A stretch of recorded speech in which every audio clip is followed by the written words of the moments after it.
학점은행제 혼자 할 수 있을까요? 결론부터 말씀드리면 가능합니다. 근데 혼자 하다가 중간에 막히거나 시간을 더 쓰는 경우가 없다고는 말하기가 힘들어요. 왜 이런 일이 생기냐면 생각보다 학점은행제는 지켜야 할 규칙들과 일정 관리가 힘들어요. 또 행정 절차랑 학습 설계를 제대로 모르고 시작하기 때문입니다. 그래서 오늘은 학점은행제 혼자 하는 방법과 현실적인 주의 사항까지 정확하게 알려드리겠습니다. 안녕하세요. 에듀톡톡입니다. 학점은행제는 온라인 수업으로 진행되기 때문에 혼자서도 충분히 진행이 가능한 구조입니다. 그렇다 보니 많은 분들께서 다양한 목적을 이유로 활용을 하고 계시지만 혼자 했다는 분들은 많지 않습니다. 제대로 알고 시작한다면 충분히 가능하지만 생각보다 알아야 할 부분이 많고 복잡하기 때문이에요. 하지만 학점행제에 대해 충분히 숙지를 하고 준비한다면 혼자서 많은 학업을 진행할 수 있고 플래너 없이 혼자서 저렴하게 진행이 가능합니다. 학점행제를 혼자 진행하려면 크게 세 가지를 알고 있어야 합니다. 첫 번째, 수강 신청, 두 번째, 학습자 등록, 세 번째가 학점 인정 신청입니다. 이 세 가지 절차를 정해진 기간에 맞춰서 직접 진행해야 합니다.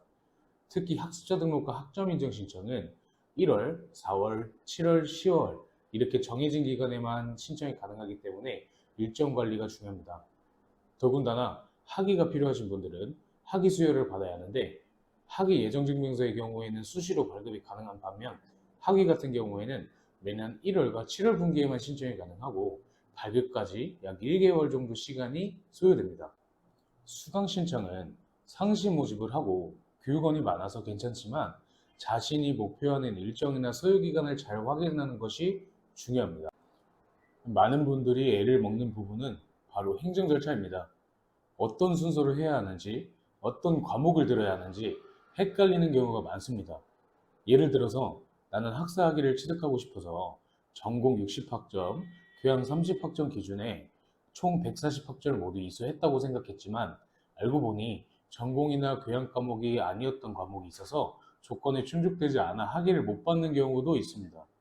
수업은 듣고 있는데 연간 이수 제한을 지키지 않아서 학점 인정이 안 되거나 관련 없는 과목을 듣는 경우도 있어요. 여기서 연간 이수 제한이란 학점은행제의 규정 중 하나로 한 학기에 최대 8과목, 연간 최대 14과목까지만 인정이 되는 규칙입니다. 실제로 보면 혼자 진행하다가 학기를 한 번 더 쓰거나 과목을 추가로 듣는 경우가 있습니다. 이게 쌓이면 기간이 늘어나고 비용도 같이 늘어납니다.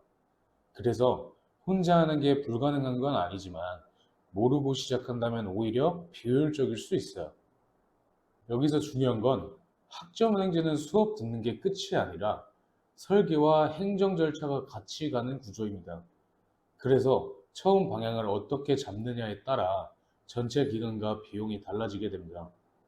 또 가장 흔한 실수 중 하나를 예시로 들자면 많은 분들이 찾는 사회복지사 2급 같은 경우에는 사회복지사 2급 관련 과목과 사회복지학 과목은 차이가 있는데 그것을 모르고 사회복지학 과목을 듣고 나중에 자격증 발급받을 때 확인을 해보니 사회복지사 2급 과목으로는 인정되지 않아서 다시 준비를 하는 상황이 발생될 수 있어요. 대표적으로 사회학개론과 사회복지학개론이라는 과목이 있는데 사회학개론은 사회복지학 전공 과목으로는 인정되지만 2급 관련 과목으로는 인정되지 않습니다. 반면 사회복지학개론은 전공과 2급 모두 인정이 되는 과목이고 이름도 비슷하여 실제로 많이 헷갈리시는 부분 중 하나입니다. 제가 방금 들었던 예시도 많은 상황 중 일부입니다. 상황이나 변수가 많기 때문에 처음 해보신다면 도움을 받는 걸 권장드리며 어느 정도 감이 잡혔다거나 처음 하셨더라도 얼추 방법을 익히셨다면 혼자 하는 것도 좋은 방법입니다. 정리해드리면 학점은행제는 혼자서도 진행은 가능하지만 행정 절차와 설계를 정확하게 알고 해야 시간과 비용을 아낄 수 있습니다.